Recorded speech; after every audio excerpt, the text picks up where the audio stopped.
with the top news across the campus of Marshall University in the W. Page Pitt School of Journalism and Mass Communications, JMC TV presents MU Report.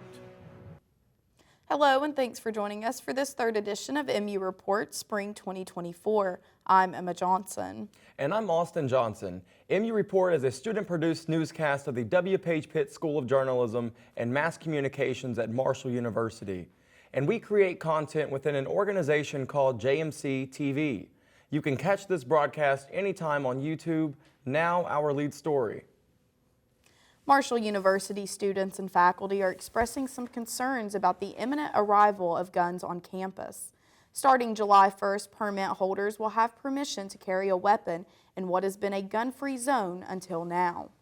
Luke Hamilton collected reactions and shares their stories. If people think that they should carry a weapon on campus because it will make their fellow students safer, then they got another thing coming, because in order to be effective at firing back at a mass shooter, you have to be trained for that. By pushing this bill, they're implying that college campuses are already dangerous. The statistics show that school campuses, K through 16, are probably the safest places in the country. I had an amendment last year that was going to allow each university to come up with their own guidelines, how that will work. That was voted down. And then it would give the ability for the university, if they had the resources to do so, to come in and make 2/3 of their dormitories firearm free and 1/3 with firearms. And so that's a way where you can build it to suit. Anybody, I think over 18, can carry a concealed weapon in the state of West Virginia. This bill specifically says you have to have a permit in order to carry it on publicly funded university campuses. People at the Capitol were very concerned that this meant that anybody could bring a gun on campus, but it's actually not the case. There's nobody that loves Marshall more than me. And I don't want to see, our faculty, staff, and led by President Smith have done such a good job these past 2 years of, increasing enrollment. I don't want to see it to go down because somebody's like, yeah. That at the very least, they could do some type of a weapons familiarization course with people. They could take maybe, even 30 minutes. 30 minutes would be enough to save someone's life. Aside from taking up a fentanyl addiction, the statistics show that the most dangerous thing you can do is to buy a handgun. And so if we look to the police and the military, we can see, so many times they have accidental discharges, and they're the most experienced people with firearms there are. Police officers sometimes commit suicide with their own handguns. Soldiers do as well. That's why I say it's incredibly dangerous for just a regular person to buy a pistol. If they think they're going to defend themselves, much more likely to hurt themselves. After competing in 3 different conferences during the past 3 seasons, the Marshall swim team has found success in its new home, the Sun Belt Conference. As John Bogus reports, the swim team is excited about the many accomplishments it has achieved this season.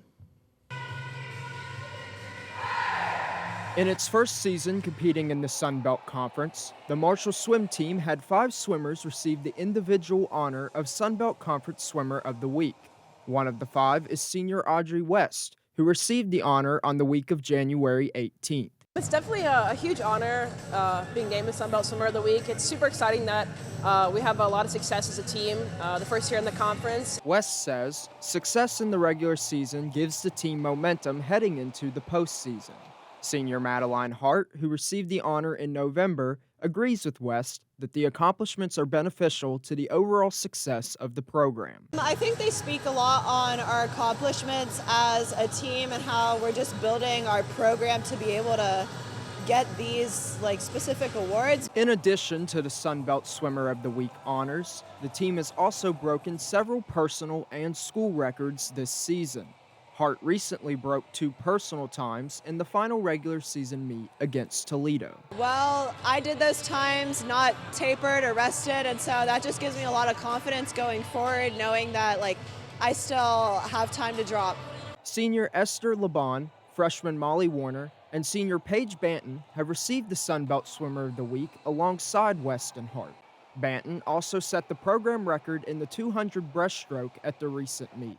The team finds it important to celebrate the personal accomplishments together. Oh, we definitely all just hype each other up on Instagram stories. We'll say silly captions. It's fun to get fun texts from friends, or we just make memes and send them to each other.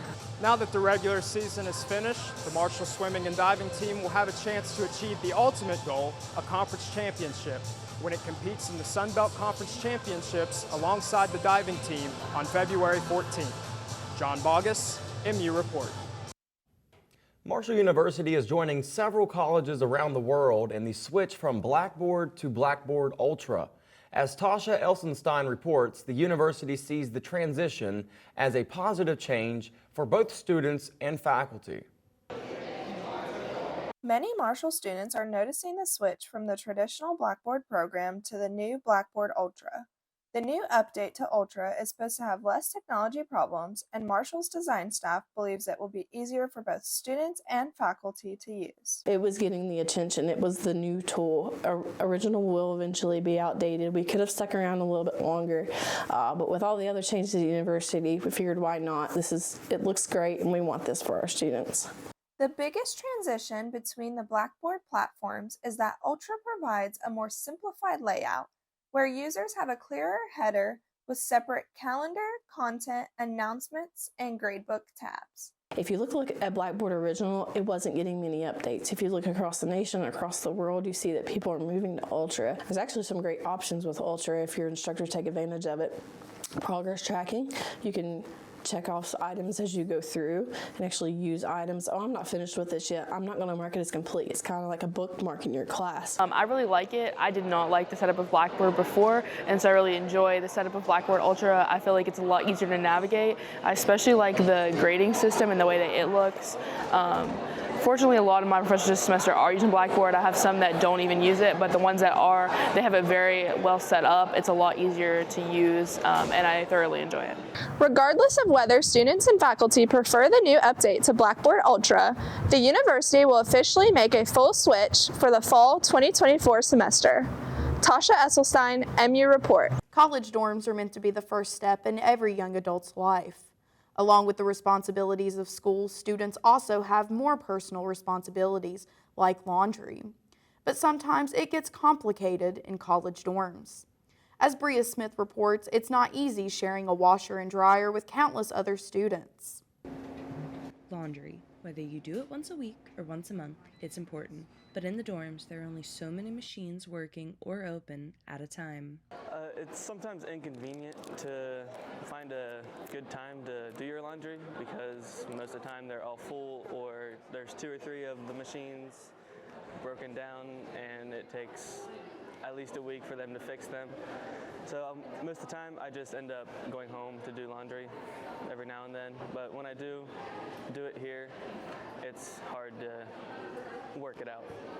While every dorm building is equipped with a laundry room, some feel there are not enough machines for all the students in the buildings. Yeah, the dryer sucks. At least the washer works, but shoot, I take my stuff home every day, every time I get a chance to.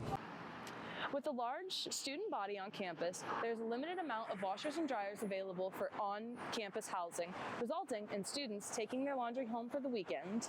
Brea Smith, MU Report. That is all the time we have for this edition of MU Report.